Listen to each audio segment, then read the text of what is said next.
Now on Radio Glamorgan, something special just for you. Hello and welcome to the Sporting Roundup, the Radio Glamorgan weekly sports show produced by sports journalism students at the University of South Wales. I'm your host for this week. My name is Matt Slater and I'm a 20-year-old from Bewdley in my final year at USW. I'm joined by fellow students Hayden McCarthy and James Dodd.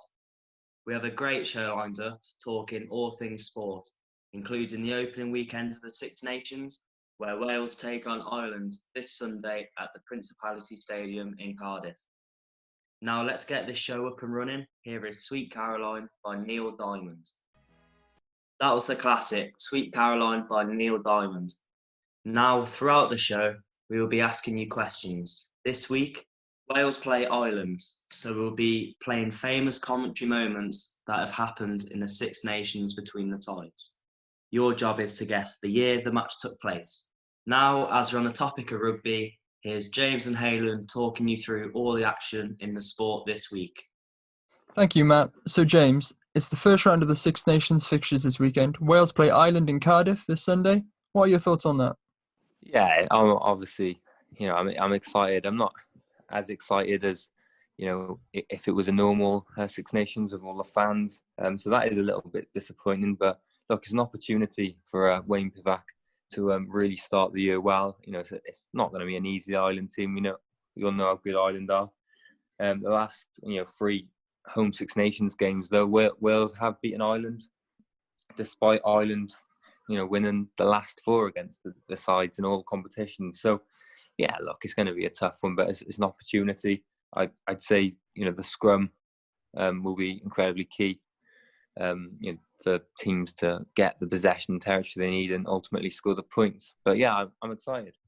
Obviously, there's no fans in the stadiums. How much of an impact will that have on the players? It'll be a huge impact. You know how good Wales are. At home when they have that, there's 74,000 fans there. The atmosphere, and it's not just the atmosphere. In the 80 minutes, it's the journey. From the Vale Hotel to the Principality, and the flames and the fire that all goes off as they enter the pitch. Obviously, the anthems as well. So yeah, look, it's going to be a huge loss for Wales, and Ireland will be confident knowing that they're playing in an empty stadium.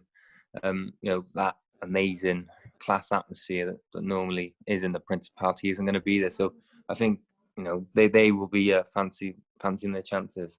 From the Wales squad, who are you most excited to see? Yeah, there's a few. I think George North is definitely back to his best.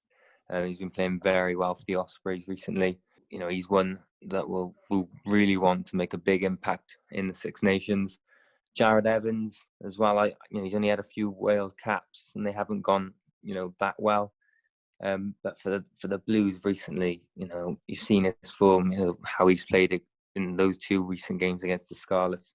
He's creating so much for his backline. So I really hope he gets the opportunity he deserves. Dan Lydia coming back into the Wales squad again. It's fantastic.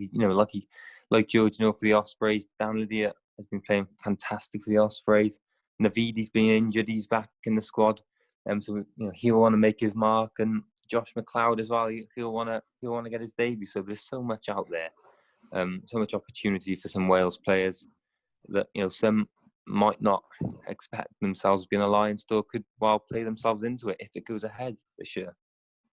Moving away from Wales, what are your thoughts on the other 2 matches in the Six Nations? You've got France against Italy. Unfortunately, I think it's going to be the same old story for Italy this year. And with France, obviously, Sean Edwards just came in.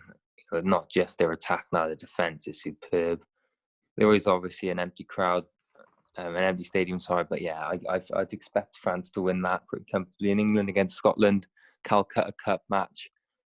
Again, you saw 2 years ago they had that mad draw with Scotland coming back after being, I think it was 31-0 down. I don't see that happening again. I guess just expect England to really dominate up front. I think that's what Eddie Jones will target, using the scrum to their advantage and unfortunately, I see England winning. So yeah, overall, I see 2 comfortable wins. Any final words on the Dragons match this weekend? Yeah, so the Dragons they play Connacht in the only Pro 14 game this weekend, and look, it's a really good opportunity for them. In Conference A, they could go fourth, could go over Glasgow. So yeah, it's a good opportunity. They just need, I believe they just need their experienced players to really, really come out and play. The likes of Richard Hibbard, Sam Davis at 10. They've got these class players, obviously Jamie Roberts as well. They've got these class players, and there's an opportunity now. They are missing a few Dragon internationals to Wales, but it's just, they've got a couple of weeks now playing, and they really can take some confidence for this. Connacht, on the other hand, a second in Conference B. They could extend their gap over the Blues and Scarlets, have they win. So, there's a lot of interest there, not just for the Dragons, but for, 2 other Welsh regions. You're listening to Radio Glamorgan.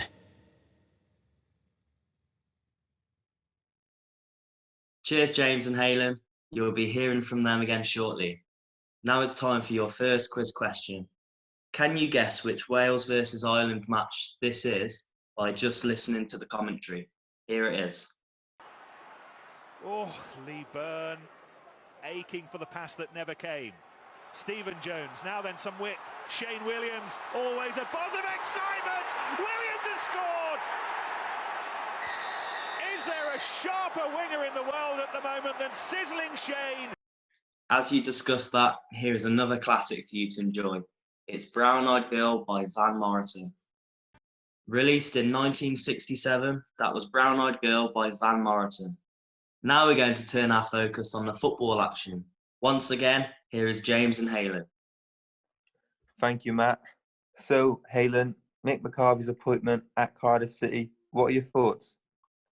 Well, it's the same again for Cardiff. They sacked Neil Harris, who played pretty much long ball football, and they've brought in Mick McCarthy, who is one of the best managers in the Championship for getting results out of players. But again, the football is pretty much the same. It's not a long-term fix. He's only on a short-term contract, but the football, Cardiff have actually good players now, like Lee Tomlin, Harry Wilson, only on loan, but there's players there that know how to pass the football short, play nice football. You look at most of the teams that have gone up from the Championship and that have stayed in the Premier League for a fair amount of time. Most of them have an ideology to their club, play good football. Might hurt Cardiff fans to hear this, but Swansea stayed in the Premier League for around 6 seasons, playing good football. Even look at Sheffield United. They're struggling a bit this season, but they came in, play good football. They play nice, expansive football. It might be long at times, but they play. They have a core at how they play. Cardiff don't seem to have that, and they don't seem to be bringing in managers to help them with that.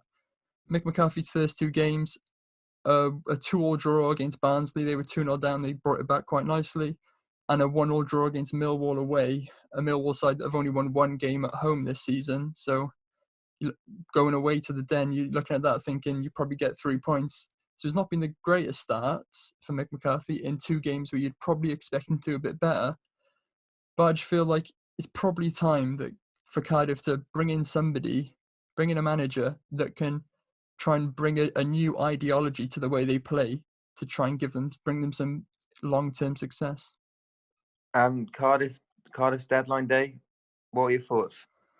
Well, there was like 1 in, 1 out. Glatzel, not being a very successful time for Robert Glatzel at Cardiff. He came in from the Bundesliga off a season of scoring a hat-trick against Bayern Munich, and then he comes to Cardiff and he scores 1 goal at home in just under 2 seasons. Every time he's played, he's not looked impressive. He's looked nowhere close to what he looked, the player he looked in Germany. So it never worked out. Cardiff are a bit short on strikers though, so it was a bit of a shock to see him leave, and not a big name coming back in. But he's gone out to Mainz on loan. Maybe he can find some form and come back and perform next season, but it's just a deal that didn't go well. And then they brought Johnny Williams in, who a Welsh player. They seem to be bringing in a lot of Welsh players recently with Kiefer Moore, Harry Wilson, and Volks. So, and Johnny Williams said himself that he played his best football under Mick McCarthy when he was at Ipswich. So it's a player that, again, another player that can play quite nice football if he stays fit.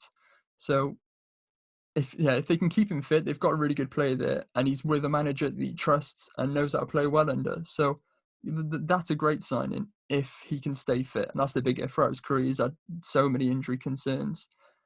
And a bit before the deadline, they signed Perry Ung from Crewe, and Cardiff have struggled with defenders and keeping them fit recently. So bringing in a right back who plays at a decent level, played in League One for Crewe, been playing well for them for the past few years as well. So it's a good player. He's been in the team a couple of times and he's looked okay. And Matty Waters from Crawley, who is a bit of a strange player since most of his time. Well, he's only 21, but he spent most of his teenage playing careers playing in non-league for Gainsborough. And he came up, went to Crawley, and scored 13 goals in 11 games. So they've got a player who's well in form. And Swansea City and Newport County's dealings, what are your thoughts there? Well, Swansea have had a really good transfer window. Signing Conor Hourihane on loan from Aston Villa. He's been in for a few games already. He's looked brilliant, scored a couple of goals. Signing Morgan Whittaker from Derby. Derby are known for bringing in a lot of good young players, and he's another one. Bringing him in, Derby are struggling at the moment, giving him a good chance to find some form at Swansea, who are also a team that know how to promote their youth well. So I think that'll be a great signing for them. And then signing a couple of boys from America, Jordan Morris from Seattle, who has been scoring goals recently in the MLS. So Swansea, a striker is the one position that Swansea could probably need some strengthening in, and that's a great signing. As well as Paul Areola, who can play anywhere down the right-hand side, good cover for Connor Roberts, a right wing-back, but could also do a job like leading the line if you want him to. So I feel like Swansea have had a really good deadline day, and transfer in general. Kieran Freeman also coming in, can play fullback, get more coverage. They've done a great job in the window. And looking at Newport, a couple of interesting outs. Robbie Wilmot and Tristan Abrams both going out on loan. Both have played a decent amount of football this season. Shocked to see them leave. But when you look at the players they've brought in, it kind of makes a bit more sense. Luke Gambin coming in on loan, a good left-sided player to replace Robbie Wilmot. Anthony Hart again coming in, good midfielder.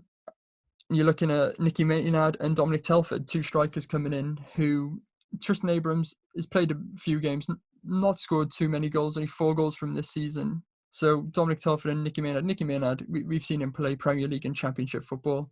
He should be able to find a good vein of form at this level, and could be the right amount of goals to turn Newport's form around.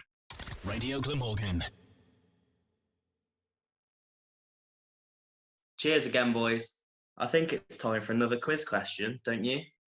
Which famous Wales versus Ireland rugby match was this? On Stephen Jones, making or not making this kick. Has it? Has not made it. Touchdown.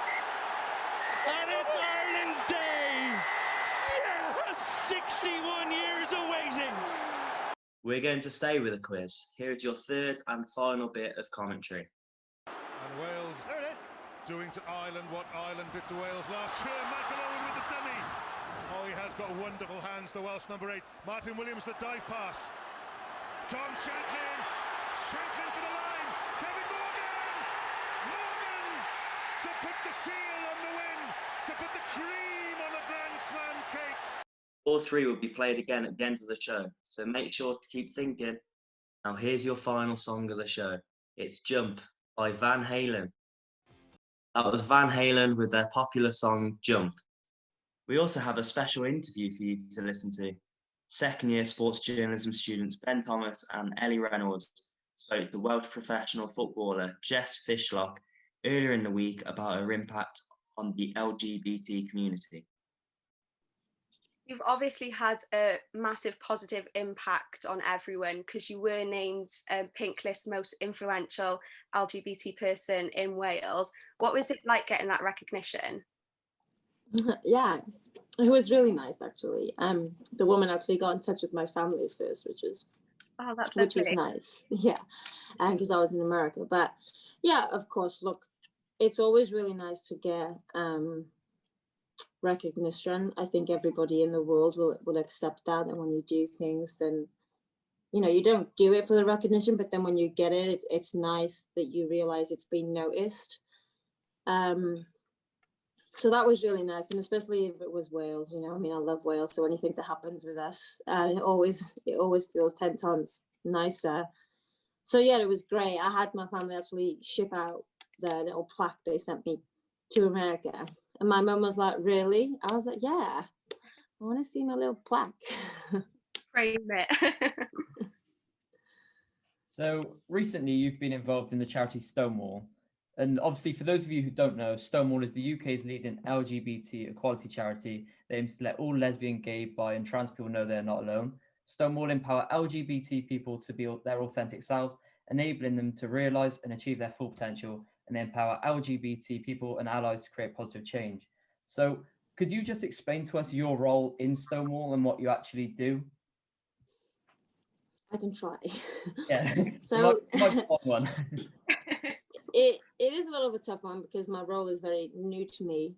I obviously just got it a couple of months ago and just kind of activated that role. It's obviously the Stonewall campaign that we have in football specifically runs just a couple of weeks a year, which I personally feel is not long enough. And so want to kind of help the campaign be all year round in its different kind of ways and its different areas, which is obviously going to be part of the role.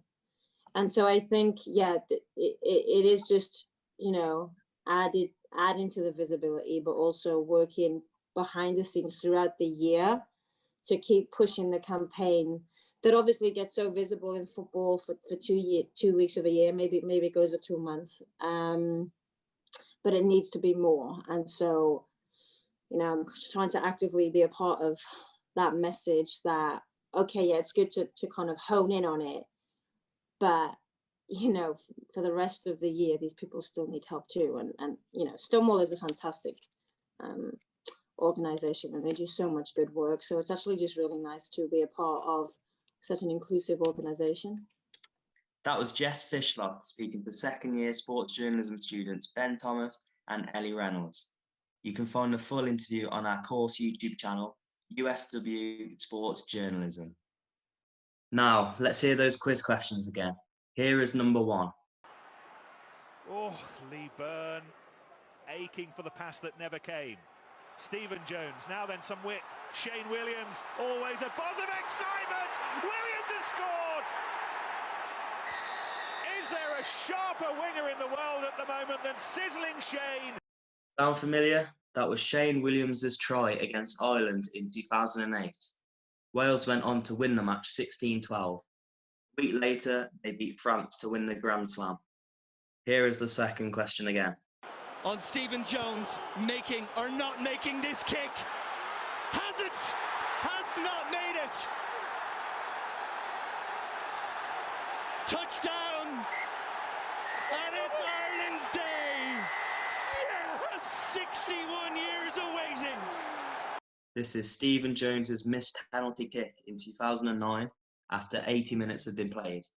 The result of this meant Ireland won 17-15 in Cardiff, and with that, their first Grand Slam in 61 years.